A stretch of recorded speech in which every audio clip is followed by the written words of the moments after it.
Hello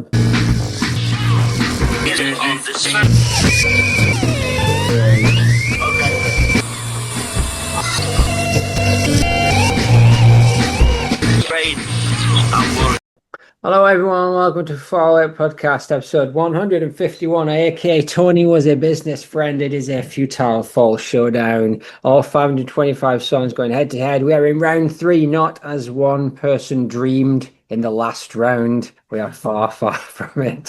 A work in progress due in about 2026 if we're lucky. Big love to Danny, and he's annotating the fall, which I am now stealing from, and all them what fall. Joined as always by the Pemberton Walker, Alex Straspinall. How are you doing? I'm good. I've had my haircut. It's not falling out anywhere, so I just thought I'd give it a bit of a helping hand. Very good. And DB, our good friend, is Summer of Dan. How are you doing? Farmer's Tan, 2 cans of Barbican. Yes, we can. And joined by our good friend of the show, Leon. How you doing, Leon? Hello. All right, Brendan. All right, Al. All right, Dan. Good to be back. Yes, great to have you back. Another dream team. And we got ourselves some showdowns tonight that are worth writing home about. IBIS Afro Man versus Lay of the Land. SPinetrak versus Unutterable. How those two have managed. One of them has to go into the last 64, unbelievable. And a biggie, English Scheme versus the NWRA. I'm glad to have some big guns in the room to deal with this one. But first, for no other reason than he came onto my radar this week through YouTube algorithms, I decided to have a little bit of a look at Vince Taylor. Not Vince Taylor who used to give me a lift to school, who lived in Plattbridge, but Vince Taylor, the English rocker. Born Brian Holden in Middlesex, in Isleworth, and moved to America when he was a young man, and came back after seeing Tommy Steele was the biggest rock and roll star in England, and thought he could do better. And he did do better, but he shone brightly for a few brief years before it all kind of went the way that it does with these Elvis types. But let's have a listen to a few of his tracks, and then I'll tell you the story. You can tell me what you think, what you know. Start off with Brand New Cadillac, his big hit, covered by the mighty Fall. Can we hear that okay? Yep.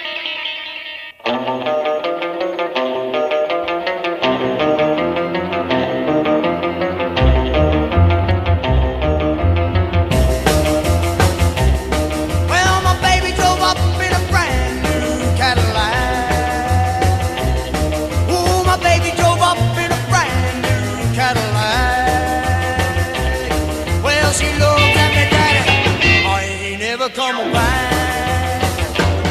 I said, baby, won't you listen to me? Come on, sugar, come on, hear my plea. Well, she looked at me, boy, oh, we'll never agree. Cadillac car, oh yeah.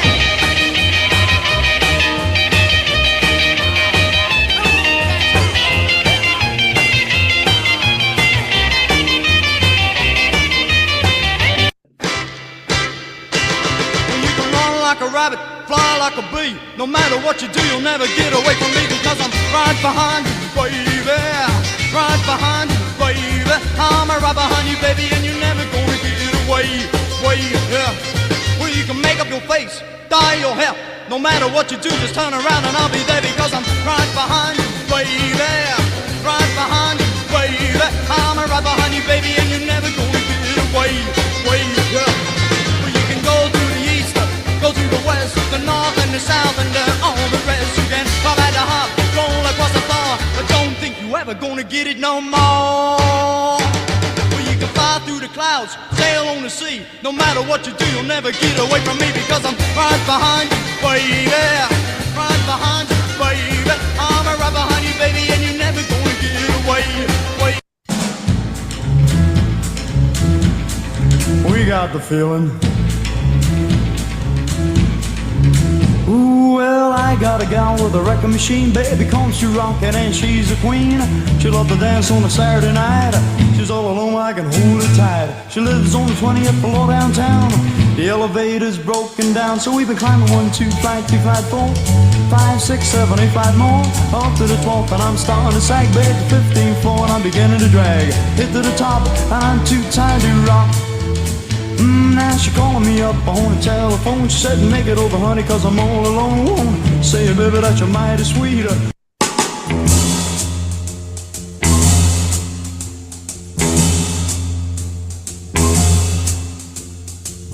The night was black, rain falling down. Look for my baby, she's nowhere around. Trace 2 footsteps down to the shore. Afraid she's gone forevermore. Well, I looked at the sea, and it seemed to say, I took you, baby, from you away. I heard a voice crying deep, come join me, baby, in my endless sleep.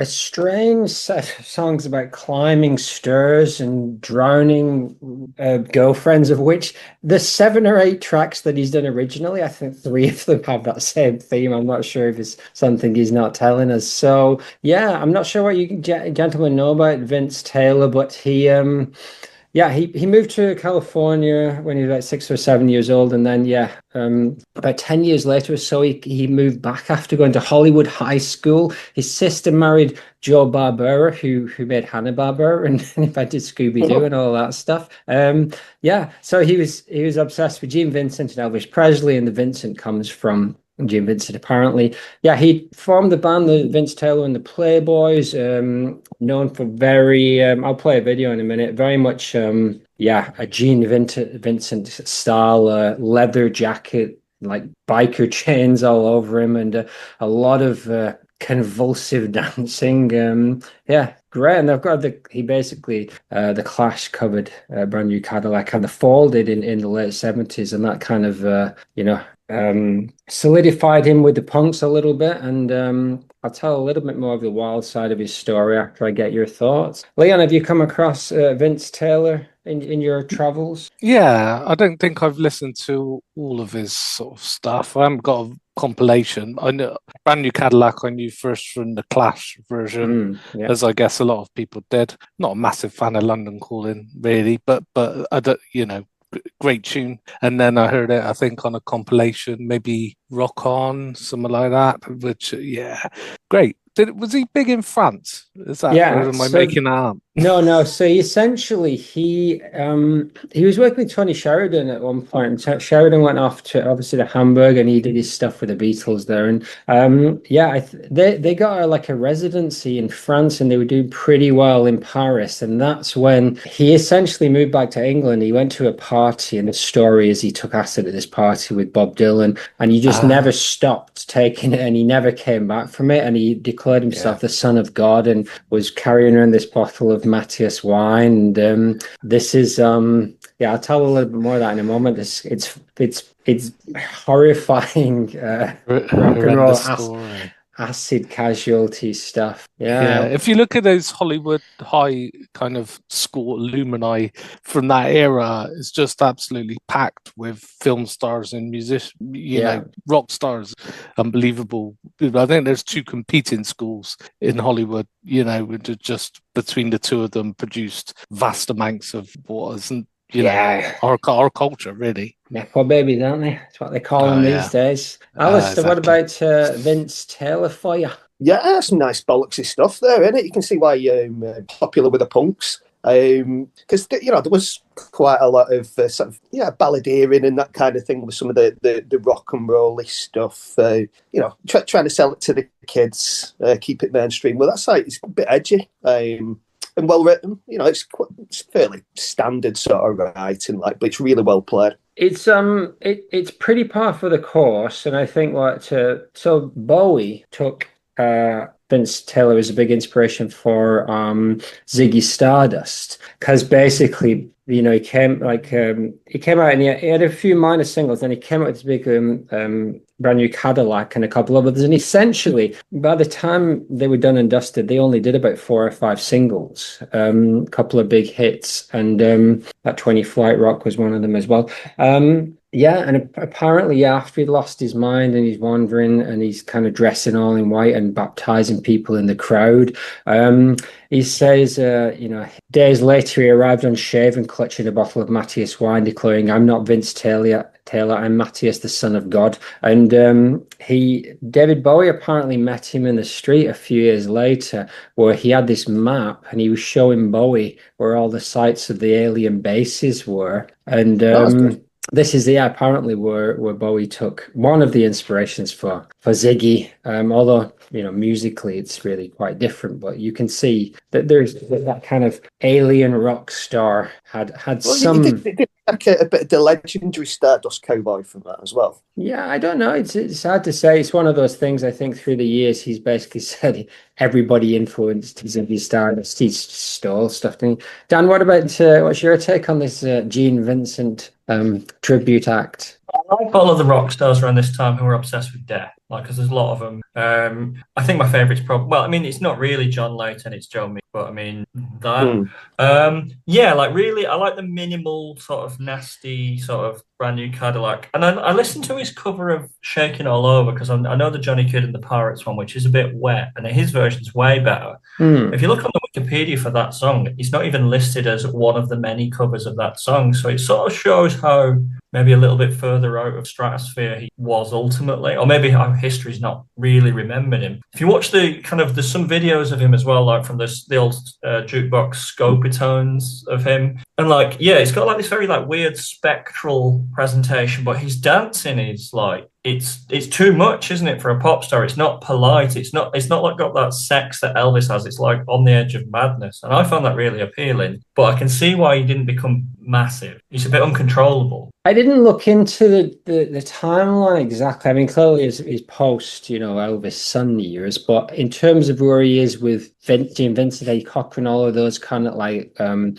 not sure. I'm going to play a little bit more and then I'll get your final thoughts.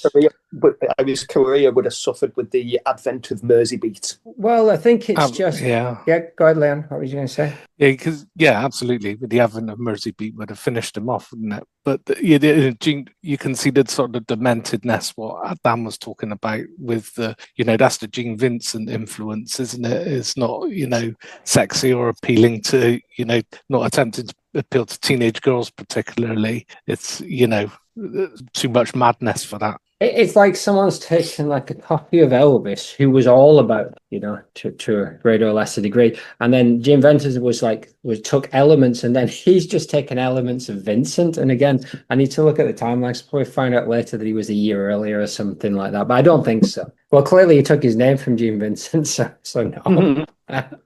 Probably not. I'll play you a few more, including a video of him. But I mean, obviously, we're talking about him not because he's just one of the influences on Smith in those early kind of years, but that primal kind of rawness. But it's like he's so different as a stage performer from Smith in literally every single way. It's an interesting kind of comparison, and obviously, I will play their version of Brand New Cadillac, which was they played, I can't remember what year it was the Deeply Veiled Festival, so kind of 78 or something like that. And it's a very bad recording. We've listened to it a few times before on here, but all right, I'll get your final thoughts, if any, on him before we move on to the main event. Wichita? Ciao. Hisashi-buri no.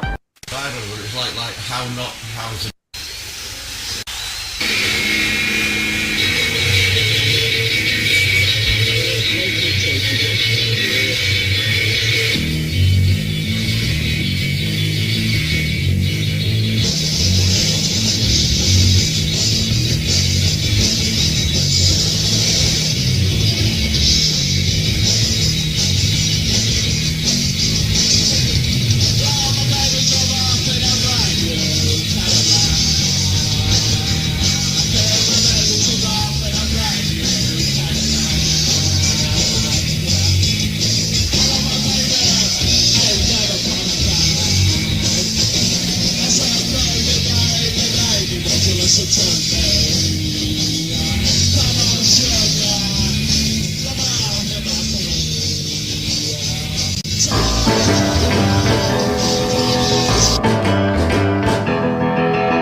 tiger, I'm gonna be the king cat.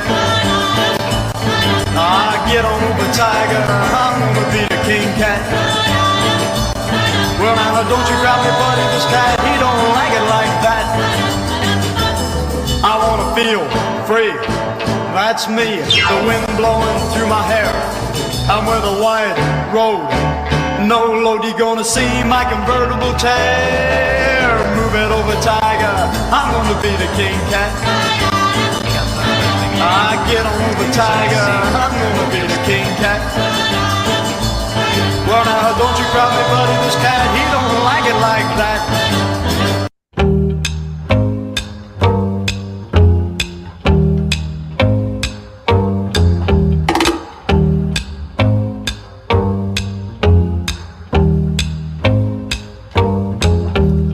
Early one morning, just as the sun was rising, starlight was fading, I am creeping through the door, yeah, I tripped by the bottom stair, I saw a body there, cold and white and beautiful, upon the crimson floor, ooh, it was gold, white and beautiful. I woke up this morning, I looked out the door, Lord in heaven, I can see a milk cow, long gone where she was, I'll have that milk cow, I'll have that milk cow all alone.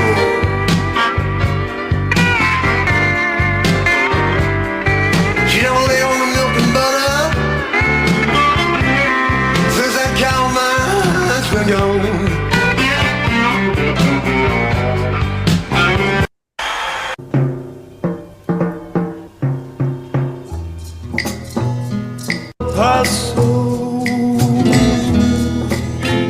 Yes, he came from El Paso, this big man from El Paso. So yeah, he did continue, even though the success kind of dried up. He made multiple attempts at comebacks and continued playing right until, like, I'm not sure how long before his death. He died in 91. A minor figure, but an interesting one, and just I'm sure one of the loves of Smith's early years. Any last thoughts on Vince? It's amazing how many of these early rockers sort of died in tragic circumstances. I guess it's unusual that he didn't die in an air crash. So most of them he was actually a pilot as well. He probably just couldn't manage to get himself together enough to get behind, like a plane's wheel or even the wheel of a car, because it was life expectancy for those rock and rollers was about 30. Pretty poor. Yeah. Alrighty. Well, thank you for indulging me once again in this route, and let's kick off with what we got first tonight with IBIS Afro Man off Are You a Missing Winner 2001, was it? And Lay of the Land off Wonderful and Frightening. Yourself some Namabiru. Ooh, no thanks.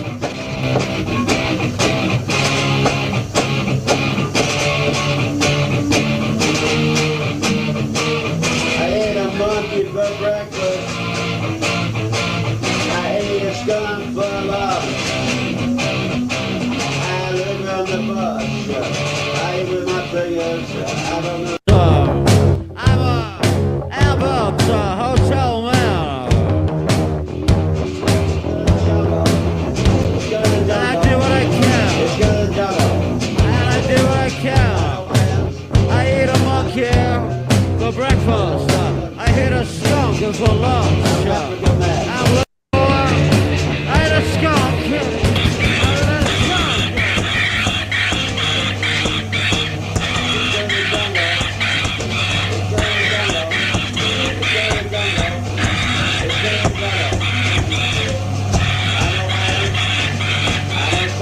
When you look around, I sit down.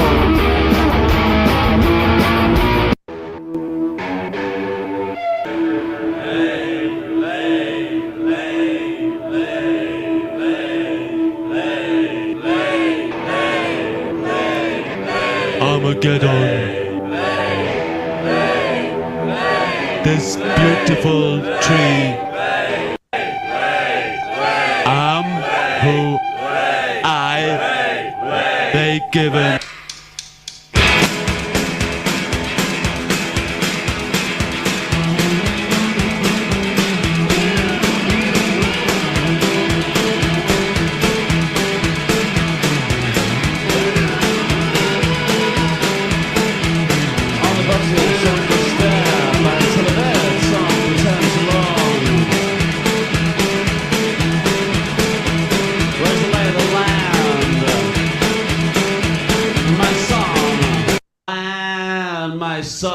What's the lie of the land, my son?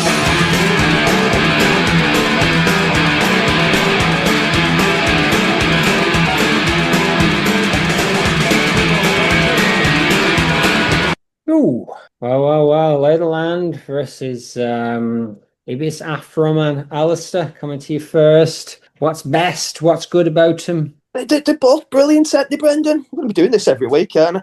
Yeah, they're both brilliant in different ways, and it's absolutely shocking that we have to do this, but we come back every week and we do it again. Bloody hell.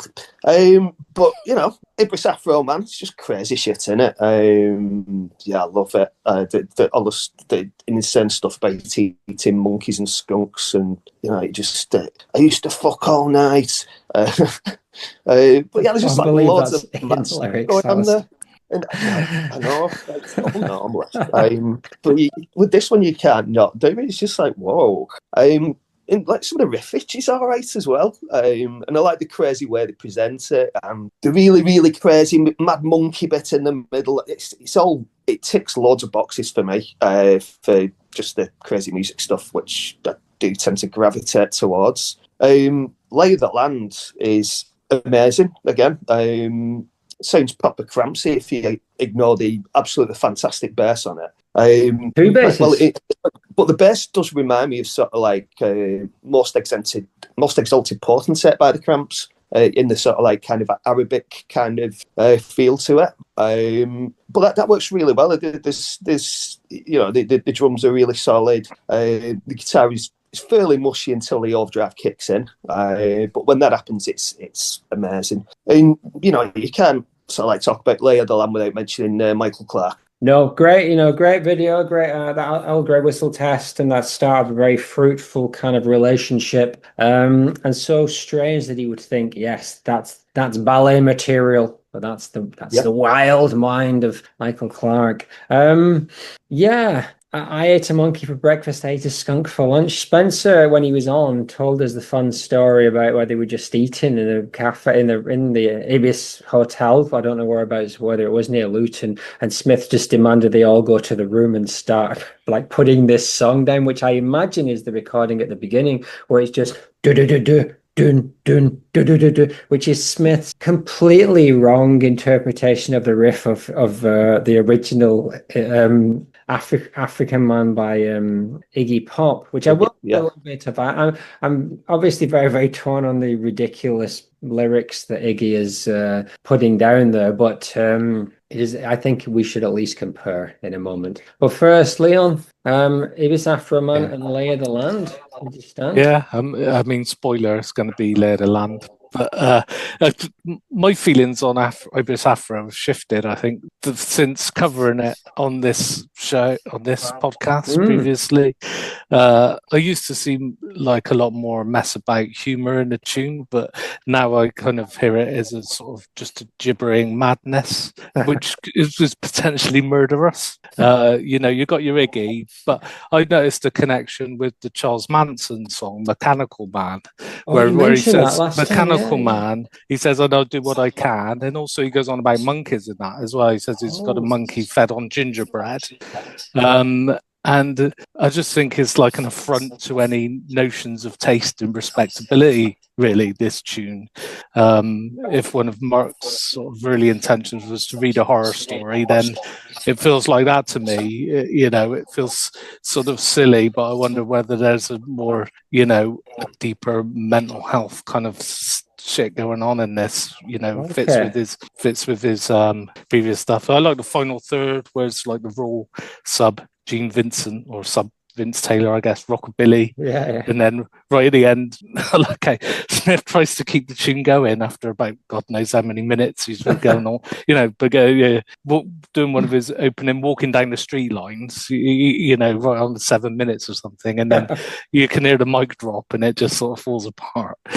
So, yeah, madness, but great. And then Lay of the Land, I mean, known for great album openers, I guess, amongst Fall fans at least. And then so I think that fits, alongside some of their best album openers, classical, Eat Yourself Fitters, I don't know what else, Birmingham School maybe. Yeah. But yeah, it's all about the rhythm for me. Lay of the Land, the rhythm's so great. It's just a snapping, driving rhythm, and San's riff that you don't need to. Mark only needs to keep the tone right and do some Quatermass sort of state of the nation stuff for a Quatermass lens, and the riff just nails it. And then when you get the drop out after the last chorus, and Hanley comes back in with a massive monster distorted bass riff, that's phenomenal. So I don't know what it would. I sort of worry about what it would say about me if I picked IBIS Afro Man to go through.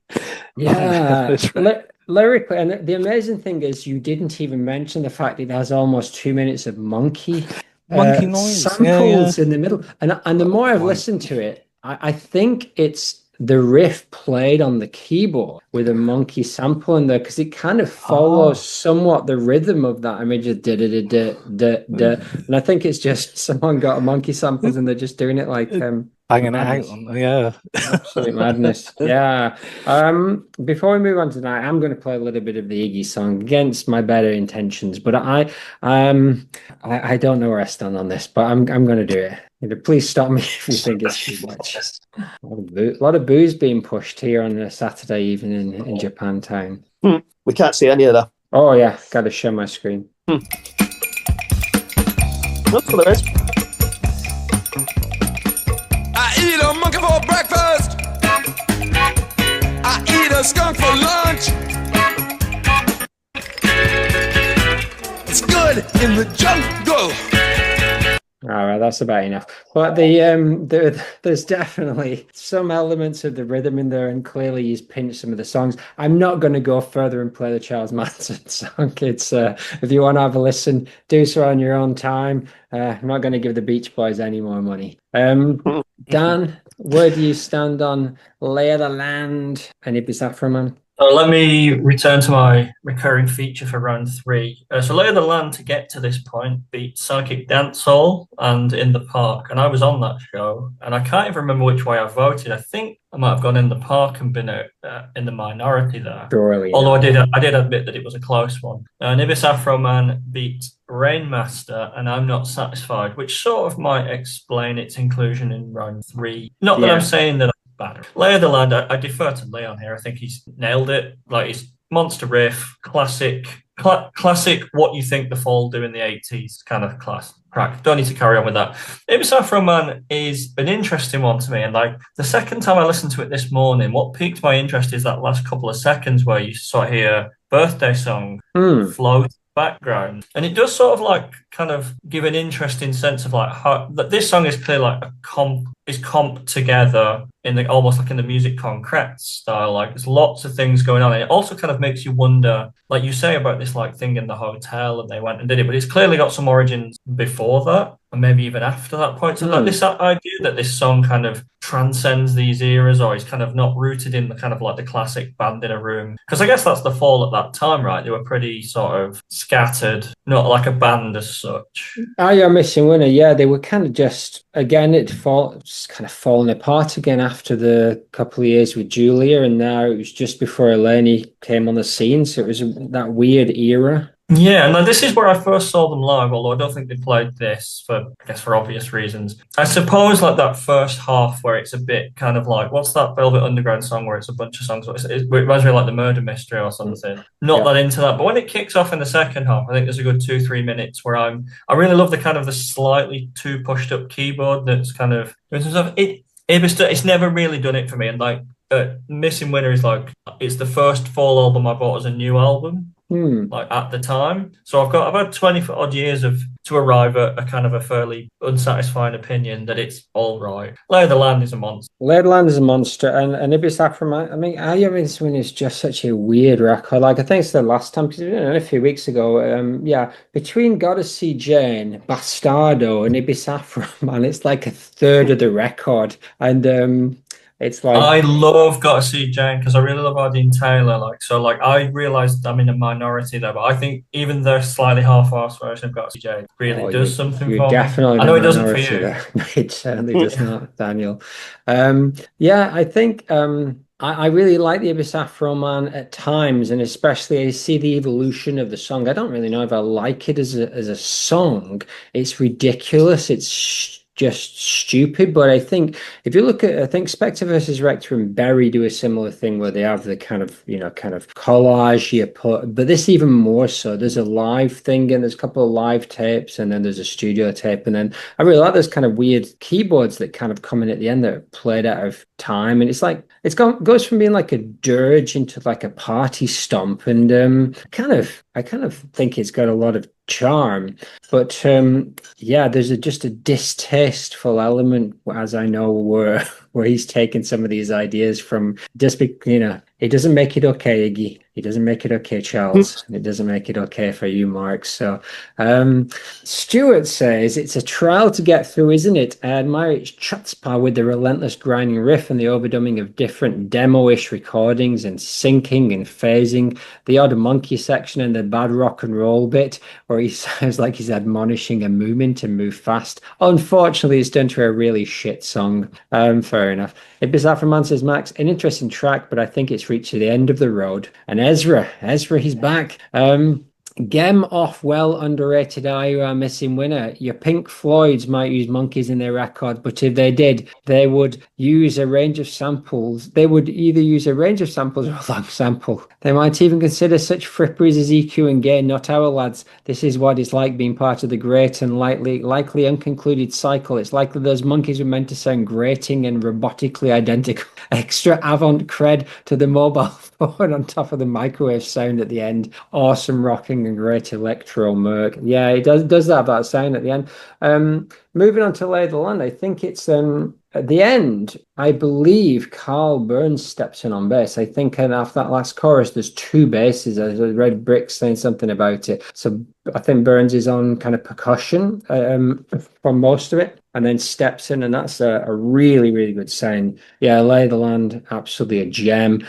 Great chorus and wonderful album, and it really steps out. It's such a wonky and great pop album. When I leave this podcast, that's one of my love for the Wonderful and Frightening is one of the things I'll be taking with me. The last Briton on the street, he's in Radio Fuzz. He is dead and beat and no longer reflects our daft fate. Stuart says this one reeks of folk horror, but switches into a great storming chugga blast. Love the odd bass line, the vocal delivery. The recording itself is very reverby, the drums sounded a bit stadium-like. A great opener, where Max says, when Bricks and the Extricated did this, they mixed it in with the start of Ballroom Blitz by The Sweet. I tried to find a version of that. I couldn't, but the Extricated did a pretty good version of this. There's a bunch of versions online. Bricks and Craig have normally clearly delineated roles of lead and rhythm, but here it's a battle between two rhythm guitars, wedding present style. When Bricks does switch to lead, it's buried and dark and great, and he's got a really nice wonky kind of almost Eastern riff there. Perfect, says Ezra. Alrighty. Any comments, or shall we take a vote? Vote. Let's take a vote. Vote. Take a vote, yeah. Alrighty, which way are you going, Leon?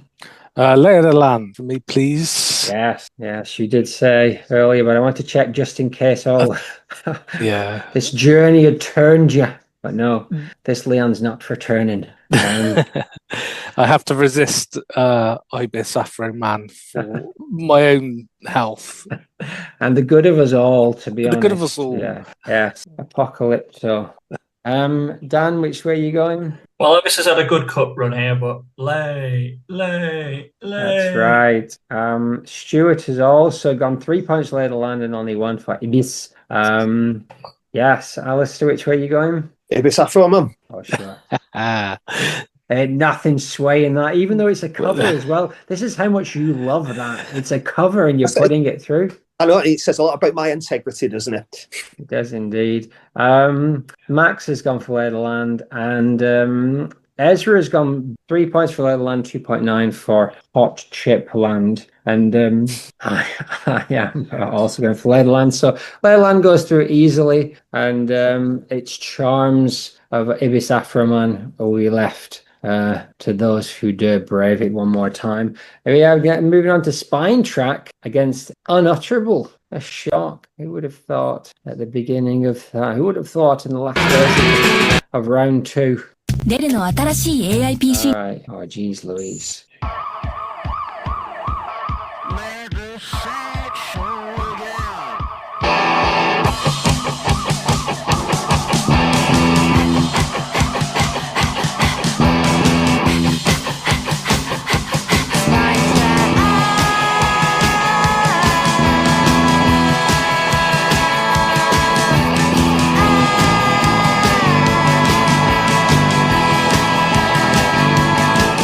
Young lad from F.A.L.L.O.U.T.P.O.D.C.A.S.T is a schizophrenic.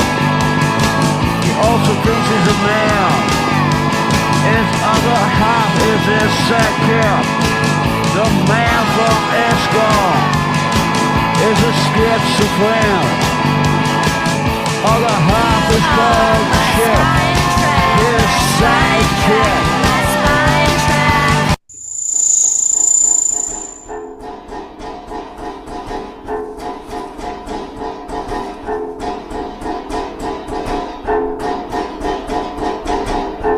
Listen on a planet sound. This dead Dutch sprung technique, horrible. This the breath of death. Good Lord. Dan, maybe you can explain to us how these two got here, especially that one. Given that Spoiled Victorian Child went out in round 1, not that I'm bitter about it. Yes, I think what we're looking at here is like maybe 4 major injustices have collided to kind of produce this. So Spinetrak beat Levitate in round 1. Ooh. And it beat 50-Year-Old Man in round 2. Jesus Christ.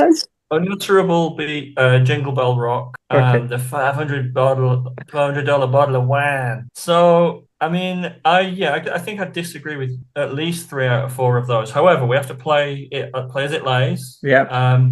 Because I came on for the Mark E. Smith solo bag. And I think we kind of seem to kind of come to this moment of clarity over some of his solo work where we kind of began to kind of see not just some merit in it, but actually see it as separate, as something that potentially joyful. And again, when you prize Unutterable out of this and maybe think of it a little more in that context, because it comes from around the same era as well, where he's doing that kind of stuff, it's not awful. It actually might be good-ish, not brilliant. Don't think it's like one of the top 120 odd fall songs, but like, you know, it's here. Spinetrak is miserable. It's like truly like one of my least favorite songs off. But like the kind of the Brix Returns era is not a favorite of mine. And I love Brix, you know, I think she's a fantastic woman, like real talent, but this is miserable. It's like a dumb stock garage riff that they've nicked from someone that they've used multiple times. This might be the worst version of it. And then when it gets to like the Brix chorus, then my Spinetrak,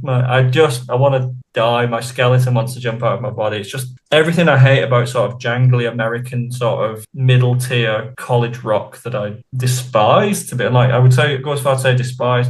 One of the worst ones. This wouldn't have got through round 1 for me. But I mean, what can I say? Oh no, I absolutely agree. It's awful. And the fact that the Unutterable put out one of my favorite songs, $500 Bottle of Wine, is an injustice that I cannot allow to continue any longer. Which is why I give $500 Bottle of Wine like 7 points in that in that second chance bag or something like that. Yeah, it is for me. Spinetrak is just generic grungy pop that does absolutely nothing for me. In context, Brix was apparently invited to join Hole, and she was living in LA at the time, like just before she came back for Cerebral-Caustic. And so she was, I think she was still in LA coming back and forth, right? So that's the area she was living in. This is clearly to me a average Brick solo track that would have been all right as a solo album, the solo track for her. Belly, Throwing Muses, kind of some whole kind of stuff, that kind of, yeah, it would have been like an album track for them, but bringing it to the Fall, just, absolutely awful. And yeah, as for Unutterable, I've said post Nearly Mez. Yeah, sure, it's a trifle. I'm glad it exists. And had it been one of those little blips on Post Nearly Man, I would have been applauding it. But in round 3 of this competition, it's still got a chance, to be honest, of going through. Leon, which way are you going with these two? What's your thoughts? Well, I mean, I've got more to say about Spinetrak, even though it's a bit shy. It's just chuggy kind of standard surf rock with a standardish Bricks chorus for the era. Pretty interchangeable with something like Feeling Numb or what she does on Simon, David, John. But I mean, Hanley does enough on bass to keep it going. I think he sort of keeps it steady. But I've got a theory, sort of pulled out my arse really, that the Light User Syndrome has general themes of infidelity and futility. Okay. And I think you can hear some of that in this a bit. So I don't think the music's particularly interesting. I think that I do hear something in the lyrics though that I think is interesting. I think Smith at that time was seen as a bit of a joke, just a drunken joke, even though, those who were looking closely could find, lyrical gems, and there were still occasional remarkable things happening. But, there's lyrics throughout, like users like Carry On Clown, Inside Outside, Turn Around. And in this one, he starts off, Let the Sideshow Begin, So I think sort of he knew how he was viewed at that time.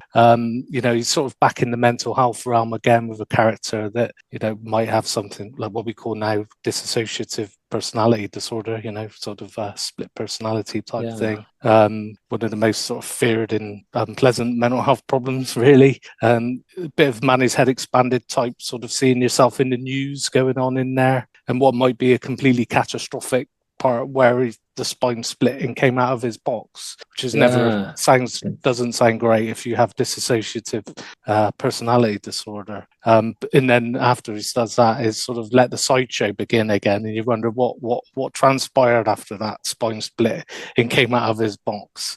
It's a little bit of then my mind split open. So nothing nowhere near as not even a 100th as good as I Heard Her Call My Name. But I think Smith, you can see some of that edginess in Smith's delivery, even his song ain't particularly great. Can I tell you about the 2 times I saw them in 1996 live? There was 2 weeks apart, really, really different shows. The first one was at Oxford Zodiac Club, which is now the O2, I think. Really great show. Marky Smith singing well, on point. Bricks front and center of the stage, black dress, riffing away. Really, really good show. Band were right with it. 2 weeks later, Cheltenham Town Hall, played the whole gig with the house lights on.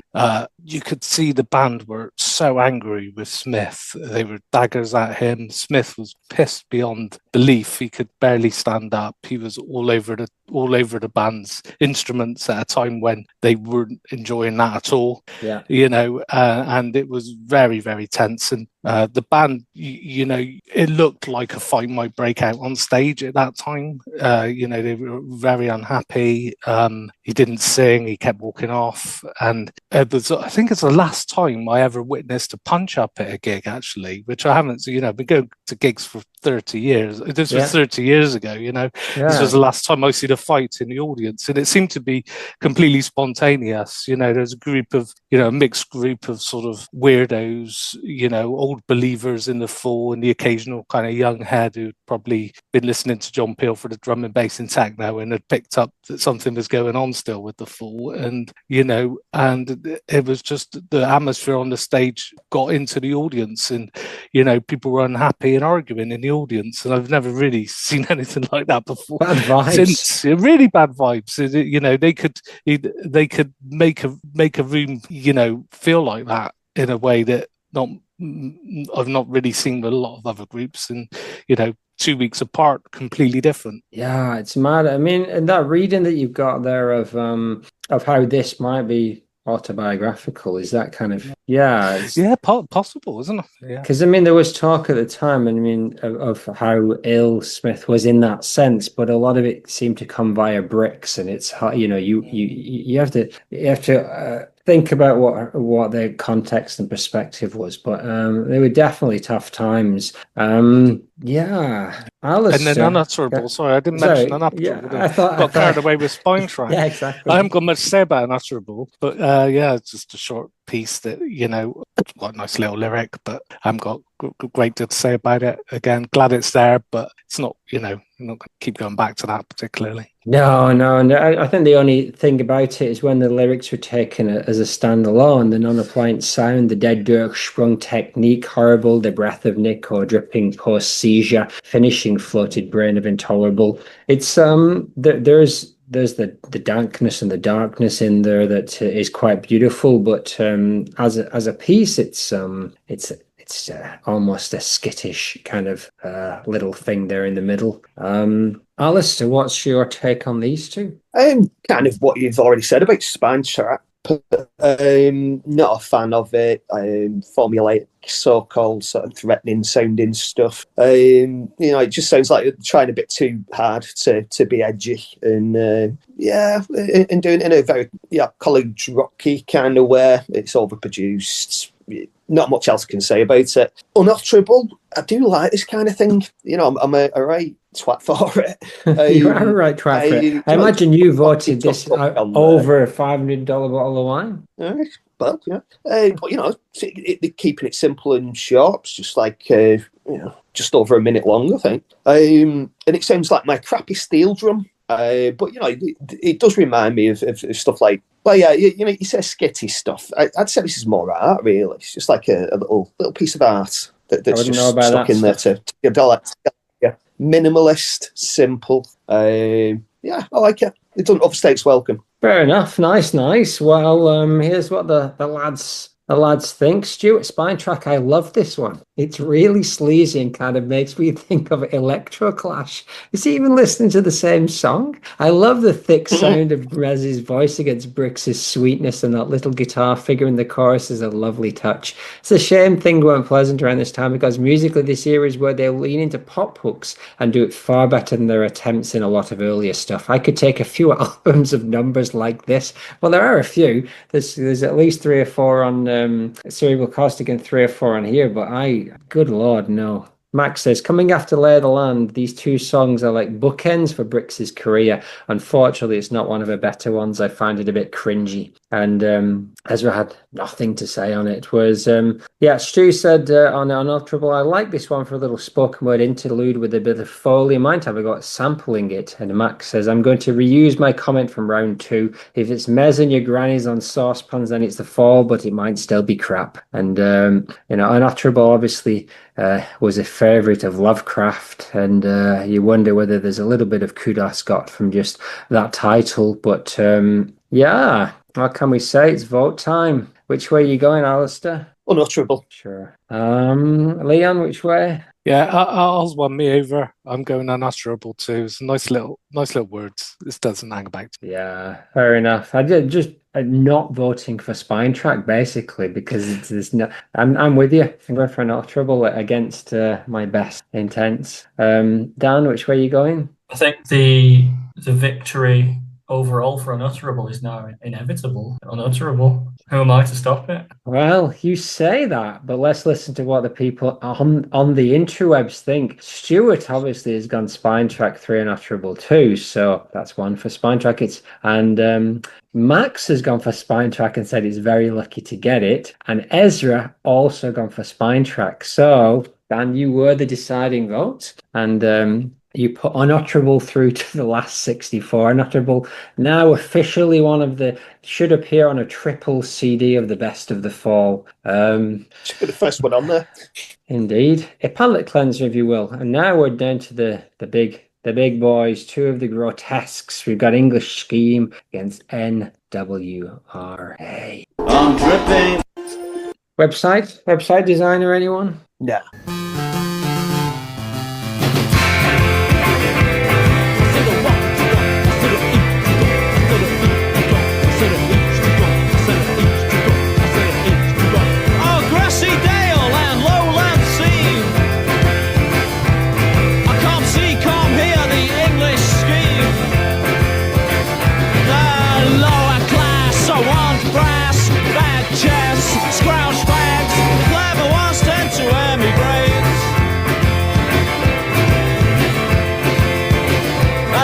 Psychotic big brother who left home.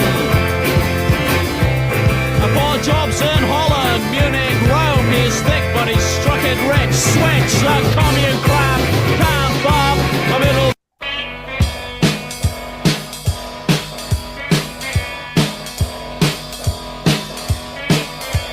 When it happened, we walked through all the estates from Manchester right to Newcastle. Darlington helped a large man on his own chase up some kids who were dropping bricks and stuff through his flat window.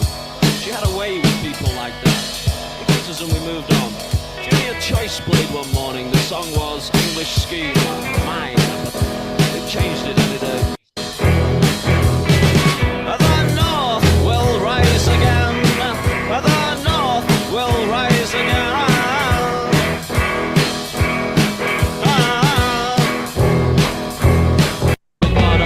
On his face, his mother threw acid in his face. His tattoos were screwed. And you can stuff your bleeding aid. Leon, NWRA, English Scheme. Oof. Big hitters, isn't it? Off of one of their best albums too, up against each other. So yeah, English Scheme, Smith's sort of class observations, all negative. But I guess what I like about it is got that snappy, light-footed, kind of indisciplined musical backing, which makes Smith seem more charming.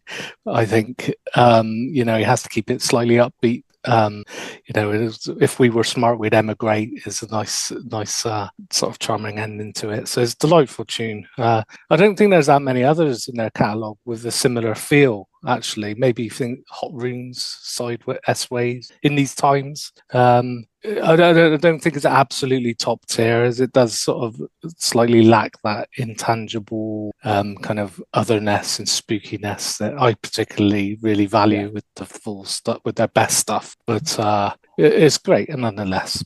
And then NWRA, I've spoken about this one before actually on the show. NWRA, it follows me around like the IBIS.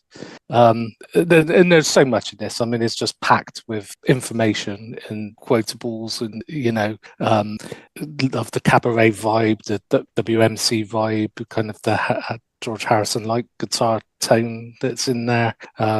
Whereas with this one, I still get a lot out of listening to it, whereas I feel like I've sort of absorbed English Scheme, really. I saw today, actually, I was looking in the news this morning and saw that Steve Coogan has spoken about his disappointment with, not to get too political, but Keir Starmer and Labour, and how it's essentially sort of paving the way for a right-wing takeover from Reform. And he says he's spoke about this in Rochdale and called for a locally led grassroots movement to assemble across Britain and take back control from multinational institutions and billionaires. So, precog. And he was Tony Wilson, wasn't he? Yeah, he was. Yeah, he was Tony Wilson. So this is the NWRA in action today. Oh, my good Lord! And you make a strong case there. Yeah, you've done well by going to Japan. That's that's what I. That was my one precog move. Quarter of a century ago. It's paid off now. With the Japanese yen being worth absolutely nothing outside of this country, it's great times. These to me are almost mirror images, and the fact that they're on the same record, and it's my favorite fall record. They both represent what I love about the Fall. The first one is the cheeky ice cream pop indie. It's slight, it's got wonky keys, but it's such a tight, cynical kind of takedown of British culture, all done in like 2 minutes. It's absolutely amazing. It is a stone cold classic in my eyes. And when I went on Hiram and Bob's show, the Puritan Fall, this is the song I chose to talk about, because even with that 2 minutes, I think we talked about Alvida and Pet for like 10 minutes, and how they're Americans, right? So this is like, for them to get the take on that was really interesting, to be like, oh no, for me it made perfect sense to be talking about an older brother that went off to work in Europe and like look for those opportunities, and his dings at Peter Cook and the kind of Oxbridge thing, but also of like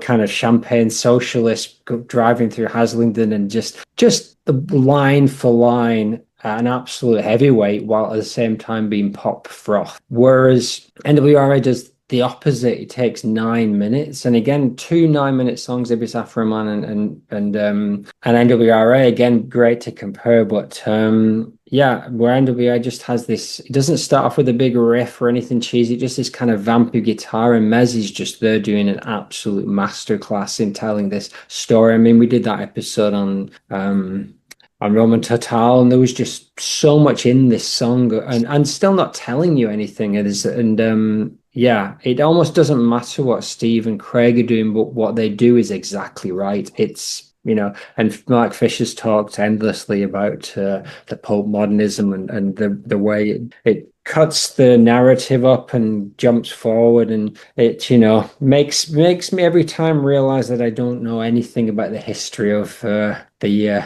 uprisings in this country, and makes me want to do more. But of course, I go back to List to English scheme and just poking fun at the Tories. It's so much easier. Dan, which were you on these gems? Yeah, two big hitters, also off my favorite album as well. Question: is this the first time where one song has been mentioned in the other? Oh, in our pairings? Hey, possibly, That's one we can investigate in our own time. English scheme to get to this spot could be Dice Man and Bug Day, so fair enough. Easy, North Will Rise Again, be Entitled and Winter. Now that would be close for me. English scheme, I like the kind of the chirpy, like and all the, as Leon pointed out, the kind of the negative class observations. The kind of the line is like he condescends to black. I thought that was kind of an interesting one, because there's Channel 4, I think, put out. I mean, it would have been after Grotesque. There's kind of a one-hander with Norman Beaton, who's kind of famous for being Desmond in Desmond's, and it's kind of about this kind of the relationship of niceness in kind of like racially kind of troubled Britain. That's really interesting. I wonder, I'd love to have heard Mez talk more openly about that, but that's not really his style, I guess. I like that song. No, but on that, Dan, is that it's like between Ibis Afro Man, English scheme, and the NWRA, which apparently the character of Roman Tatar was influenced by Big Youth. This kind of, again, it's not directly obvious there, but that was the theme that was running through some of these songs as well for me of his. Probably we probably didn't want to ask too many more questions, because I'm sure we would have got more troublesome answers than we would have been ready for. Sorry. No, that's quite all right. It's really interesting. I like, the kind of the Fall Go to the Seaside vibe of that song, and you can see that's where Pavement Tears are pretty well. North Will Rise Again, complete masterclass. One thing I will say about this song is that I think one thing I've observed from listening to this podcast and other podcasts and reading lots of fall literature is I am not so I don't follow so closely what you might call like the lore of these characters, like the Joe Total kind of thing. So to me, like some of this song is like overly obscure. Like I don't understand everything that's going on, but like I kind of try and latch onto the things that I know and can kind of pick up on. So like the Culloden reference, like really jumped out this time because he must have seen Peter Watkins' Culloden. Maybe it got repeated around that time. I don't know, which is like a really powerful like way of thinking about British history. But then also like kind of tempers that line with a kind of almost like a bit of comic flatulence. If I could just read it really quickly, it's like, the streets of Soho did reverberate with drunken Highland men, revenge for Culloden dead. The North had rose again, but it would turn out wrong. As if, like, I guess, like Scottish people pissed up in London has not quite avenged the many dead in the Highland clearance. It's one of those things, like, it really is art in that kind of very ambiguous sense. Like, he could be saying something like kind of horrible here, like kind of, about like cycles of history, or he could be kind of like underplaying a kind of a progressiveness that he never avowed publicly, because that's not him at all. As a song, though, it's everything that I like about the Fall. Like, it's like slightly improvised as well, like clearly not overwritten, but just perfectly I've said too much now, but I love this song, and I think it's obvious which way I'm going. Yeah, absolutely. The idea that he writes about an uprising, but all the way through tells us that it's not going to work, and then at the end, has it not work as well? Is entirely something that you would think from Smith. Because again, if you're looking at the two songs, one is like, oh, look at this horrible England that's beautiful and terrible at the same time, and look at this uprising that's just never going to work. And it's just kind of like it's almost nihilistic in its jauntiness. Alistair, what about you for these two? Well, they're both lovely, aren't they? English Scheme reminds me quite a bit of this. Well, the keyboards on it remind me of the Seeds quite a bit, but then you've got like this punky bit in it as well. So it's like kind of like punk psych. Very melodic. It's the Ice Cream Van stuff. Keys on it are lovely. It's perfect length. No waste on it whatsoever. North Will Rise Again. Yeah, this is classic walking music with sort of like really jammed out sounding stuff. It's like the bastard offspring of Sister A and You Do Right. So it's got a real sort of like momentum to it. For the length of it, don't get boring.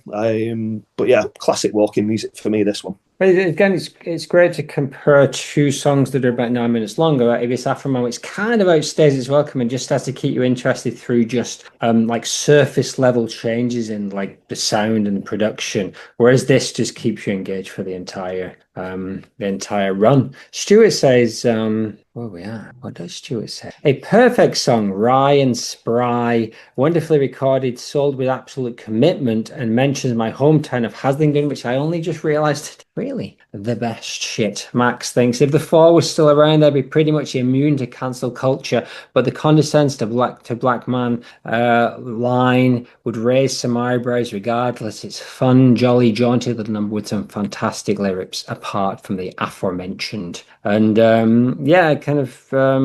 I could go on, but I will not. To NWRA, a more heavyweight and possibly the best story song they did, which is Max's take on it. Released a couple of weeks before The Clash's London Calling, and in my mind the tracks are linked somehow. There's a musical similarity in my mind, but it's more like two sides of the north-south divide. Strange how these things come around with their brand new Cadillacs. Stuart, NWRA genius, but I don't really want to hear it anymore. I can listen to English Scheme on repeat for days, but I did not want to hear this all the way through a second time today.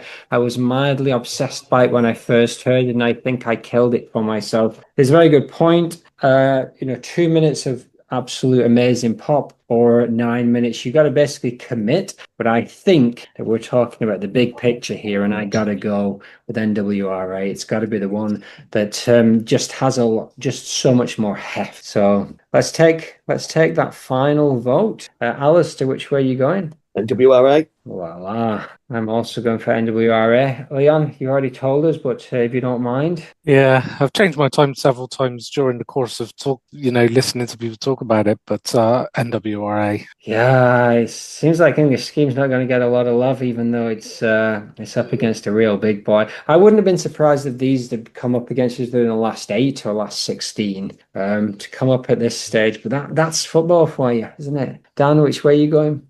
Swan, England, nil. And Stuart has gone English Scheme 3, NWRA 2, whereas Max has gone NWRA, and Ezra has edged over to NWRA as well. So in the end, it was quite easy, and that means Lay of the Land, Unutterable, and NWRA are going through into the last 64. Well, Leon, thanks as always. It's been a delight. Thank you, lads.